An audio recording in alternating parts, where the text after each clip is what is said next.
전미 예수님, 네, 오늘 가톨릭교회 교리서 하는 날입니다. 성부와 성자와 성령의 이름으로 아멘.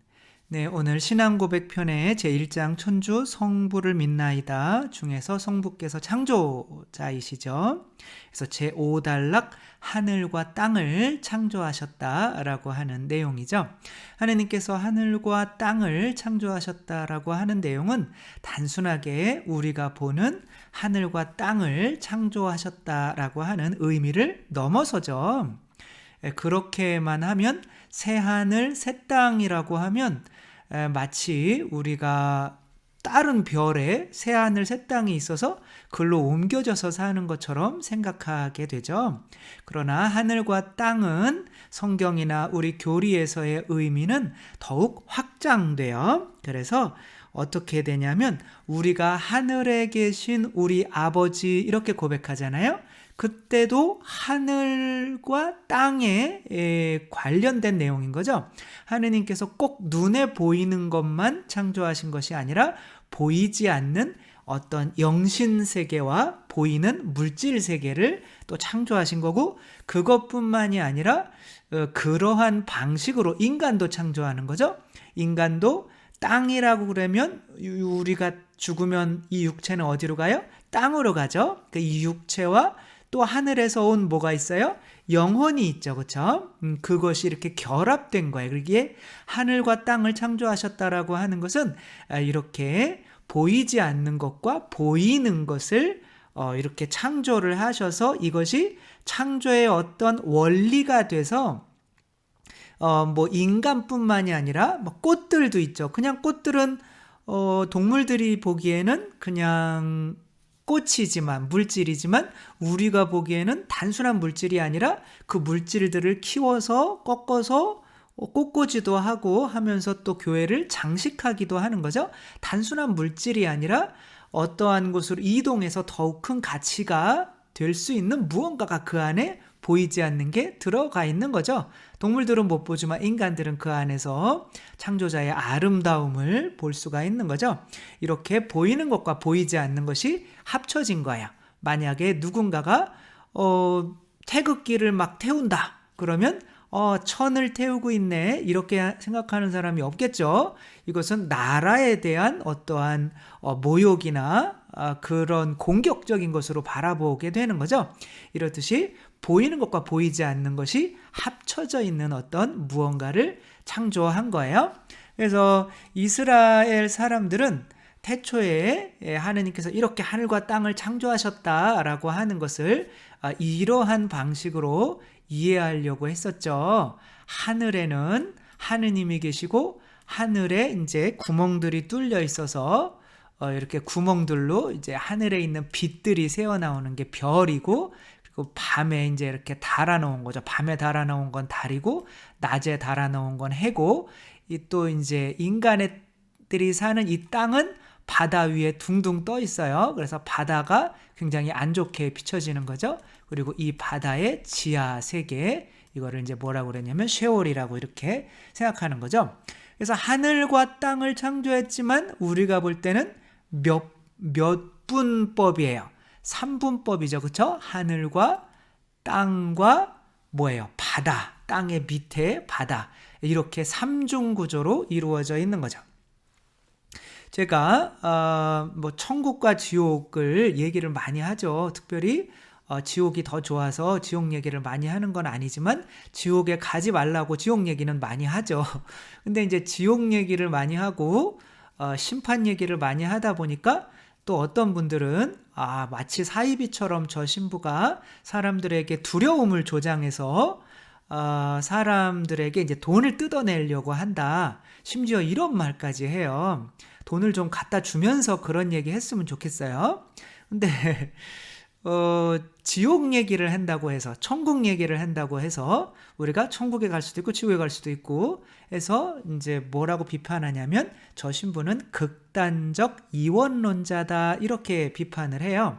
그분들이 하는 어떤 말씀은 하느님께서는 선인과 악인을 구별하지 않으시고 똑같이 비를 내려주신다는 말이 성경에 있는데 천국과 지옥을 이렇게 구분하는 것이 하느님의 이러한 자비로우심을 무시하는 처사 아니냐 이렇게 이야기를 해요. 그러면 천국과 지옥을 그런 식으로 구분하지 않고 그냥 모든 인간이 싸잡아서 하느님이 자비로우신 분이니까 그냥 다 천국이 되고 이 세상이 천국이 되고 라고 한다면 굳이 하늘에 계신 우리 아버지를 왜 해요? 땅은 왜 하늘과 땅에 계신 우리 아버지 안 하고 왜 굳이 하늘에 계신 우리 아버지 할까요? 하늘에 계신 우리 아버지 하는 거는 땅에는 하느님이 계시지 않다는 것을 의미하기 위해서 그래요. 우리의 마음이 땅처럼 더럽혀져 있다면 하느님께서 그 안에 사실 수가 없다라고 하는 거죠. 지옥에 하느님이 사시나요? 물론 사실 수도 있지만 하느님이 사신다면 지옥이 천국이 되기 때문에 안 되는 거죠. 그렇죠? 그래서 하느님의 빛이 싫은 사람, 그래서 빛이 비출 때에 마치 태양이 뜨면 어두운 곳으로 다 기어가는 벌레들처럼 그렇게 어두운 곳으로 가는 지옥이 있는 거죠. 심판이 있는 거죠. 그렇게 만약에 심판까지 그렇게 거부해 버린다면 정말 하느님께서 아드님을 보내주셔서 예수님을 십자가에 못 박아 죽인 것이 의미 없어지는 거죠. 이거만큼 하느님을 모욕하는 게 없는 거예요. 지옥이 없다면 예수님이 뭐하러 돌아가셔요? 본인들이 사실은 하느님을 모독하면서 이제 천국과 지옥 이런 얘기를 하면 우리는 자비로운 사람이라 천국과 지옥 이런 건 없어. 하느님은 자비로운 분이야. 이렇게 얘기하면서 실제로 예수 그리스도의 순환을 의미 없게 만들어버리는 진짜 하느님을 모독하는 사람이 되어버리는 거예요. 제가 공부한 발타살도 사실은 한 8, 90%가 물론 추기경님까지 하셨지만 8, 90%가 거기까지 가 있어요. 거의 그걸 만민구원설이라고 하는데 모든 이들은 결국에는 구원받는다는 거예요. 지옥에 한 명도 없어야 된다는 걸 우리가 기대할 수 있다는 거죠. 근데 말이 안 돼요. 유다부터 지옥 갔습니다, 여러분. 그렇죠? 유다한테 예수님께서 뭐라고 그러셨어요? 이 사람은 태어나지 않는 것이 좋을 뻔했다. 그래서 이렇게 하늘과 땅을 구분하는 것이 우리에게 얼마나 큰 의미가 있는지 여기에서 이제 한번 살펴봐야 하는 거죠. 오늘은 가톨릭교회 교리서 325항에서 354항까지 하늘과 땅을 이제 창조하신 건데 여기에서는 327항 보면은 하늘과 땅이 단순히 눈에 보이는 것뿐만이 아니라 이렇게 영신계와 물질계, 그리고 여기서는 327항에서는 정신과 육체로 나와 있는데 정신은 보통 우리 머리를 상징하잖아요. 정신은 중간에 있는 개념이지 이렇게 극과 극을 이야기하는 게 아니에요. 그래서 찾아보니까 여기가 스피릿으로 돼 있다는 스피리투스, 그러니까 영과 육체로 이렇게 나누는 거지. 정신과 육체, 이건 약간 좀 번역을 좀 바꾸면 좋겠다라는 생각이 들더라고요. 아무튼 이렇게 극단적으로 우리는 생각해야 돼요. 어쩔 수 없어요. 아우구스티누스 성인이 책을 썼는데 이제 치비타스 뭐더라? 그러니까 아무튼 두 도시를 이야기하는 건데 그러니까 하느님의 도시와 이 땅의 도시 이렇게 나타내는 거죠. 이제 그래서 아무튼 인간은 이제 육체는 죽으면 어디로 가요? 땅으로 가죠, 그렇죠? 그다음에 영혼은 어디서 내려와서 하늘에서 내려왔죠. 근데 육체도 생존해야 되고 영혼도 생존해야 되죠. 생존하려면 어떻게 해야 돼요? 먹고 마셔야 되죠. 그래서 이 세상에 있는 이 세상에서 자라는 것들을 먹고 마셔야 이 육체가 생존이 되는 거죠. 그리고 하늘에서 오는 성령과 말씀을 먹고 마셔야 영혼이 생존이 되는 거죠. 그래서 이 세상에 있는 것들만 막 먹고 마시다 보면 영혼이 배고파져서 공허함을 느끼고 아무리 부자가 되고 세상에서 성공해도 가슴이 텅 빈 것 같은 이런 고통을 체험할 수밖에 없는 거죠. 영혼이 죽어가면 고통스러울 수밖에 없잖아요. 그러니까 이것을 잘 이해하지 못하면 우리가 이제 이 땅이라는 극단적인 곳에서 온 육체와 하늘이라는 극단적인 곳에서 온 육체가 하나로 결합되어 있기 때문에 땅이 원하는 것을 채워주면 땅으로 들어가서 지옥으로 가게 되고 하늘이 원하는 것을 채워주면 이 육체도 순화돼서 정결하게 돼서 하늘로 올라갈 수 있다는 이런 방향성을 명확히 제시해주지 못하면 우리가 뭐가 흔들리게 되냐면 정체성이 흔들리게 돼요. 정체성은 나는 누구인가 라고 하는 거죠. 나는 누구인가라고 하는 것을 알지 못하면 나는 어떻게 살아야 하는가를 알지 못하게 되죠. 만약에 아이들을 부모님 그 고아원 같은 데서 움직이지 못하게 그냥 너무 바쁘니까 얘네를 돌봐줄 시간이 없는 거예요. 그래서 밥하고 그냥 먹을 거하고 마실 거만 잔뜩 갖다 주면 아이들이 내가 누군지 모르게 돼요. 그러면 멍해져요. 바보가 된단 말이에요. 성장도 못하고 계속 벽에다가 머리를 주워받고 손도 막 먹으려고 하고 하는 이상한, 뭘 해야 되는지 모르는 게 세상에서 가장 큰 고통인데, 뭘 해야 되는지 모르는 이유는 내가 어디에서 와서 어디로 가고 있는 걸까? 이걸 모르기 때문에 그런 거죠. 그래서 이 아이는 짐승에게 키워진 사람인 거죠. 이 손 한번 보세요. 얼마나 많이 손으로 이렇게, 이 손은 이제 정말 인간의 손으로 작동을 하기에는 조금 어려워 보이잖아요. 그러니까 이 아이가 누구에게 자란 거예요? 짐승에게 자란 거죠. 그리고 내가 뭐라고 믿는 거예요? 짐승이라고 믿는 거죠. 그러니까 내가 짐승에게 나와서 이제 다시 땅으로 돌아간다 라고 하는 정도면 그래도 나는 짐승처럼 살면 돼 라고 하는 어떠한, 이런 걸 소명이라고 그래요. 내가 짐승처럼 사는 게 소명인 거예요. 그러니까 그 소명을 알면 적어도 요만큼 정체성은 있는 거죠.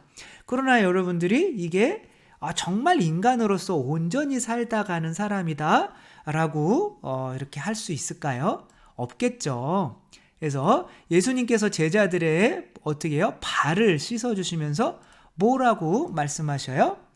그러니까 그 요한복음은 이렇게 나와요. 예수님께서 아버지께로부터 하늘에서 오셔서 어디로 오신 거예요? 땅으로 오신 거죠. 그렇죠? 하늘에서 오셔서 다시 하늘로 돌아가셔야 함을 아시고 제자들을 사랑하셔서 발을 씻겨 주셨다라고 이렇게 나와요.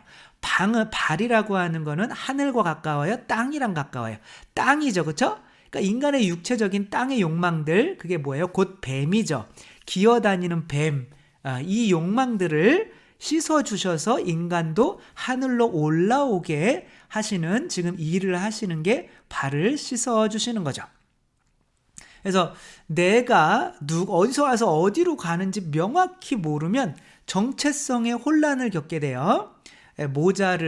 아내를 모자로 착각한 남자라고 하는 그 책에는 이제 어떤 사람이 자고 일어났는데 발이 있는데 자기 발인데 누군가가 장난치기 위해서 남의 발, 그리고 시체의 발을 그 자기 침대 위에다 올려놓은지 한 거예요. 그 발을 집어 던지니까 너무 무서워서 자기 몸뚱이도 같이 떨어지는 거죠. 자기가 누군지 모른다는 거는 경계가 뭔지 모르는 거예요. 내가 지옥에 있는지, 내가 천국에 있는지, 혹은 내가 그 중간에 있는지 명확히 내가 그 경계를 모르는 것이 정체성을 모르는 거예요. 어디로 와서 어디로 가는지 알려면 정체성을 알아야죠. 그렇죠? 그러니까 내 한계, 내 경계선을 아는 것이 이제 뭐가 되는 거냐면 관계를 위한 기초 단계가 되는 거야. 내가 누군지 모르고 이 사람 집에도 막 들어가고 저 사람 물건도 마구 막 가져다 쓰고, 그럼 도둑놈이죠? 그러니까 네 거 내 거 구분이 없는 게 관계가 좋은 게 아니거든요.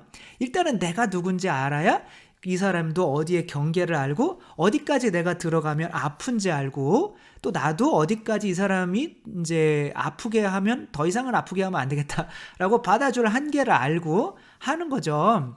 그래서 그 아내를 모자로 착각한 남자에서는 이제 그 사람이 자기 머리로 이제 뒤집어 쓰려고 하는 거죠. 이거는 자신의 경계가 허물어졌기 때문에, 이 사람의 경계도 알 수가 없기 때문에 왜 남의 머리를 끄집어서 자기 머리에 쓰려고 하는 이런 상황이 벌어지는 거죠. 모든 행복은 관계라고 하는 것에서 나오는데, 물론 육체의 행복만 따지려면 먹고 마시면 되는 거죠. 그러나 우리는 영혼도 있기 때문에 먹고 마시는 것만 좋으면 계속 그냥 먹고 마시는 기만 하면 되는 거죠. 길에서 놀면서 구걸 해가지고 그 돈으로 맨날 먹고 마시면 정말 행복할까요? 아니면 삶이 공허할까요? 나는 왜 도대체 뭐지? 세상에 이렇게 먹고 마시다 죽으려고 태어났나? 이런 걸 얘기하는 게 진화론이잖아요. 그죠? 진화론이라고 하는 것은 우리가 어디로 와서 어디로 가는지 안 가르쳐줘요. 그냥 우리는 땅에서 와서 땅으로 간다. 이런 거를 알려주는 거죠. 그러니까 하늘이라는 방향을 제시해주지 않는 거죠. 어디로 가야 되는지. 이것은 마치 불교에서 멍청한 인간의 이제 인간이 어디로 와서 어디에서 와서 어디로 가는지 모르는 그 인간을 어리석다 이렇게 얘기를 하고, 그거를 표현할 때 어떤 안하기 여인네가 물동을 메고 얼마나 무거워요. 그리고 막 찰랑찰랑하면서 물동을 메고 막 열심히 걸어가는 그 모습으로 표현을 해요. 왜 그게 어리석음이냐면 자기 집이 어딘지 몰라요. 근데 고생은 죽도록 하는 거예요. 그러니까 이렇게 진화론이라고 하는 거는 인간이 고생을 죽도록 하게 만들면서 결국에는 어디로 가는지 안 가르쳐 주는 거예요. 그냥 생존만 하면 돼요. 그러다가 썩어서 죽으면 끝나는 거예요. 이게 진화론이란 말이에요. 그리고 많은 사람들이 또 학교에서도 이런 진화론을 배우고 있는데, 어떻게 저절로 인간이 진화가 될 수가 있죠? 부모가 없이는 아까 그 짐승에게 큰 것도 얘도 짐승만큼 되려면 이렇게 끌어올려줄 얘 부모가 있어야 되잖아요. 얘한테 사랑을 주고 믿음을 주고 너는 이 짐승이야 라고 하는, 그렇게 믿음을 주고 소명을 주는 그게 위가 있어서 끌어올려주는 게 진화한 거지. 뭐 눈도 없었던 뭐 박테리아가 생명도 없었던 거에서 그냥 그게 뭐 번개 맞아서 아미노산이 되고 뭐 그게 뭐 생명체가 되고 그렇게 그냥 저절로 되는 거, 그 힘 안에는 하느님께서 어떻게 해주시는 거예요? 그거를 그렇게 될 수 있도록 이렇게 이끌어 주시는 누군가가 있어야 되는 거지. 자연 법칙 안에서는 뭐 인간이 있으면 인간이 박테리아 쪽으로 내려갈 수는 있어도 그 박테리아가 끌어올려주는 힘이 없으면 물이 이 상온 상태에서 저절로 끓는 일이 없듯이 에너지는 이 세상에서 빠져나가지, 그 에너지와 질서가 저절로 누군가가 모아주지 않으면 그렇게 진화가 될 수가 없는 거예요. 그러니까 우리들은 그렇게 만든 그분이 어디 계신 거예요? 하늘에 계신 우리 아버지, 그 하늘로 가려고 노력해야 되는 거죠. 그래서 이제는 내가 정체성을 정말 찾는 방법은 내 소명을 깨닫는 방법이에요. 그래서 정체성과 우리 신학에서는, 이제 교리에서는 정체성과 내가 무엇을 해야 되는지 이 소명은 같은 단어라다 보시면 돼요. 같은 단어. 그러니까 내가 무엇을 해야 되는지 모르는 게 내가 누구인지 모르는 거야. 그러니까 정체성은 내가 누구이다 라고 하는 뜻이거든요. 그러니까 나는 내가 지금 뭐 해야 되지? 그러니까 환자가 죽어가지고 이렇게 와서 이제 막 죽어가고 있어요. 근데 빨리 수술을 해야 되는데 내가 뭐 해야 되지? 근데 이 사람은 의사 자격증이 있어요. 그러면 이 사람은 의사예요, 아니에요? 내가 의사로서 어떠한 일을 해야 되는 줄 모르면 이 사람은 그 의사로서의 정체성이 없는 거죠. 그렇죠? 마찬가지로 인간도 인간으로서의 정체성을 가지려면 인간이 내가 뭐 해야 되는지를 알아야 되는데, 인간이 뭐 해야 되는지를 아는 것은 땅에서 출발해서 바로 하늘로 가는 그 여정에 있기 때문에 한 걸음 한 걸음 하늘로 나가야 되는 거를 알아야 온전한 인간이고 내가 누구인지 정체성을 아는 거죠. 예수님께서는 아버지께로부터 오셔서 다시 아버지께로 가셔야 되는 줄을 아시고 나서 뭐 하셨어요? 아버지께 한 발짝 한 발짝 가는 그 방법이 사랑이기 때문에 제자들의 발을 씻겨주신 거죠. 이게 정체성이란 말이에요. 그러니까 소명은 곧 방향인 거예요. 그래서 이 구약에 이 정체성에 혼란을 겪었던 대표적인 인물이 한 분 계신데, 이분이 이제 모세라는 분이에요. 지금 표정이 나는 누구인가 이런 표정이잖아요. 이 사람이 어떻게 발견이 됐어요? 이제 강물에 떠내려와서 공주가 이렇게 발견을 한 거죠. 이 사람은 난 누구지? 내가 이집트 사람인가? 이스라엘 사람인가? 정체성에 혼란을 겪고 있단 말이에요. 근데 이 사람에게 누가 정체성을 주는 거야? 하느님께서. 너 다시 이스라엘로 내려가. 그게 정체성인 거예요. 내가 왜요? 나는 거기에서 탈출해. 그 사람들 나 죽이려고 하는데. 그러니까 이스라엘은 어떻게 되는 거예요? 하늘이에요? 땅이에요? 땅이죠. 그렇죠? 그리고 하늘을 지금 하느님을 만나고 있는 장소도 신발 벗어. 그럼 여기는 어디야? 하늘이죠. 그러니까 하늘에 있는 사람들이 내가 정체성을 안다고 하는 것은 땅으로 내려가서 저들을 하늘로 이끌어야 한다는 이 소명을 아는 거죠. 이 소명을 아는 사람들이 하늘의 존재들, 그래서 파견된 이들, 뭐 영어로 하면 메신저죠. 그죠? 파견된 이들, 그래서 그것을 천사라고 하는 거고, 천사 중에 우두머리는 누굴까요? 예수 그리스도가 되시는 거죠. 그러니까 예수님도 하늘에서 파견받으신 천사란 말이야. 내가 너 파견했듯이 나중에 너와 같은 예언자를 한 명 파견할 거다. 이게 메시아의 오심을 예언한 말씀이란 말이에요. 그렇게 이제 정체성의 혼란을 겪고 있는 우리들에게 이제는 우리들이 정체성에서 이 혼란을 벗어나려면 어떻게 해야 돼요? 바로 우리가 어디서 와서 어디로 가는지 명확한 세계관을 가져야 되는 거예요.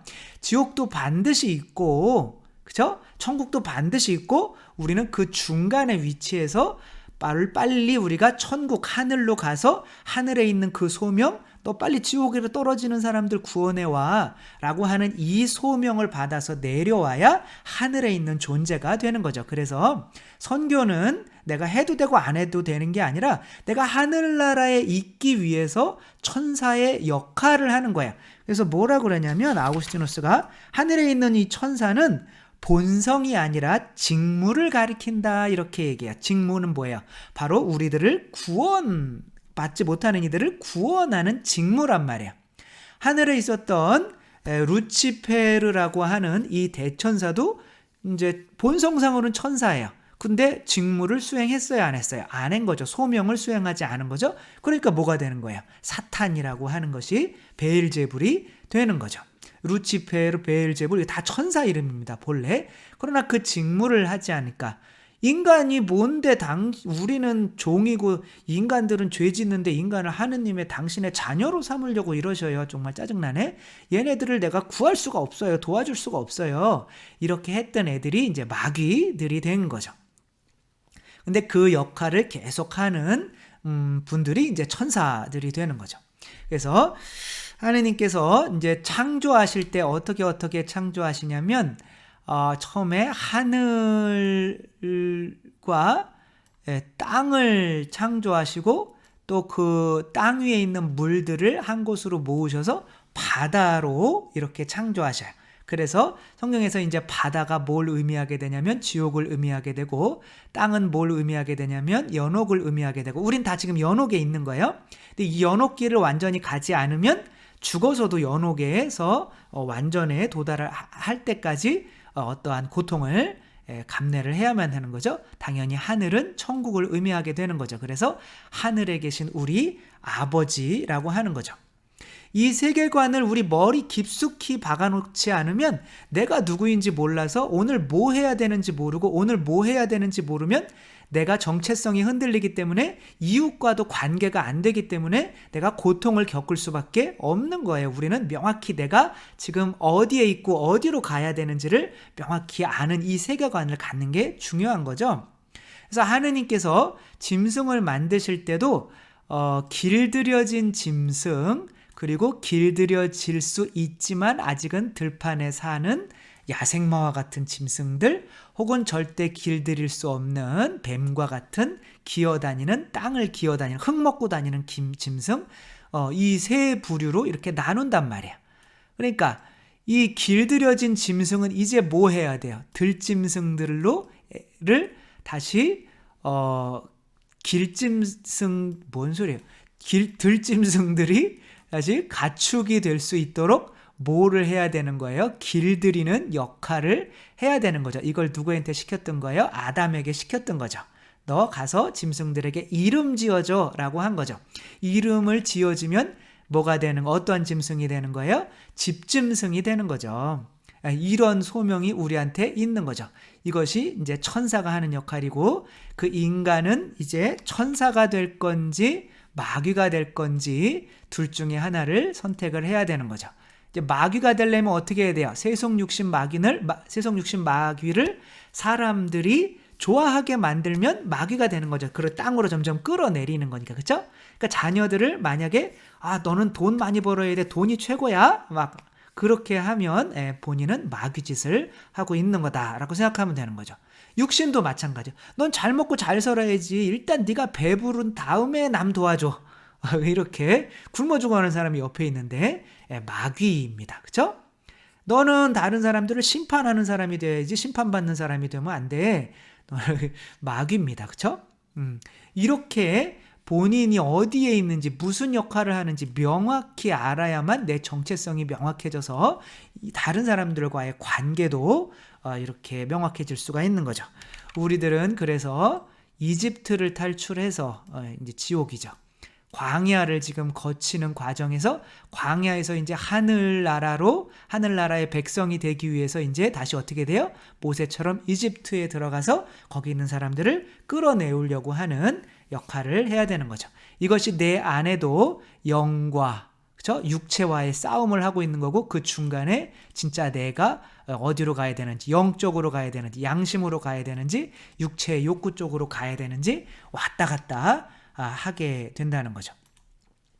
이런 식으로 내 자신과 또 이웃들과 또 온 우주의 이런 상태를 명확히 내 자신 속에 새겨놓지 않으면 내가 정체성이 흐트러져서 내가 마귀가 되는지 내가 천사가 되는지 그런 것도 구분할 수 없으니까 인간의 정체성은 뭐에 의해서 정해진다? 소명에 의해서 정해진다. 소명이라고 하는 것은 어디에서 와서 어디로 가는지 명확히 알 때 내가 알 수 있게 되는 거죠. 그래서 예수 그리스도께서 참다운 소명보예요. 우리를 위해서 하느님이시지만 세상에 오셔서 이렇게 십자가를 지시는 거죠. 왜? 우리를 이 세상에서 빼내시려고. 이분이 이제 천사의 보스이신 거죠. 그리고 우리도 이러한 역할을 같이 할 수 있게 된다면 그분처럼 천사가 되는 거죠. 그러면 뭐가 되는 거예요? 어디에 속하게 되는 거예요? 하늘에 속하게 되는 거죠. 그래서 이 세상에서 하늘에 속한 사람은 반드시 계속 밑으로 내려가면서 어떻게 돼요? 땅을 밟고 이 더러워지는 이 발들을 씻어주는 그게 십자가죠. 그렇죠? 내 피로 사실 씻어주는 거죠. 그 역할을 계속 하고 있어야 하는 거죠. 이렇게 하늘과 땅을 만드셨다고 하는 것은 우리에게 또 천사가 돼서 결국에는 그렇게 해야만 하늘, 그게 이제 안식처죠. 거기에 들어올 수 있다고 이렇게 이야기하는 거죠. 이렇게 교리서에서도 인간이 바로 천국과 지옥 그리고 그 중간에 그 다음에 뭐예요? 천국과 지옥 그게 연옥이죠. 이렇게 우리의 세계관을 표현하고 있다는 거 그것을 또 명확히 두고 우리가 어디에서 와서 어디로 가는지 그리고 내가 하늘에 속해 있기 위해서는 어떠한 소명을 지금 해야 되는지 또 명확히 알고 이웃의 발을 씻어주는 천사의 삶을 살았으면 좋겠습니다. 주님께서 여러분과 함께 전능하신 천주 성부와 성자와 성령께서는 여기 모인 모든 이에게 축복을 내리시어 길이 머물게 하소서. 주님과 함께 가서 복음을 전합시다. 하느님 감사합니다. 성부와 성자와 성령의 이름으로 아멘. 네, 감사합니다. 사랑합니다.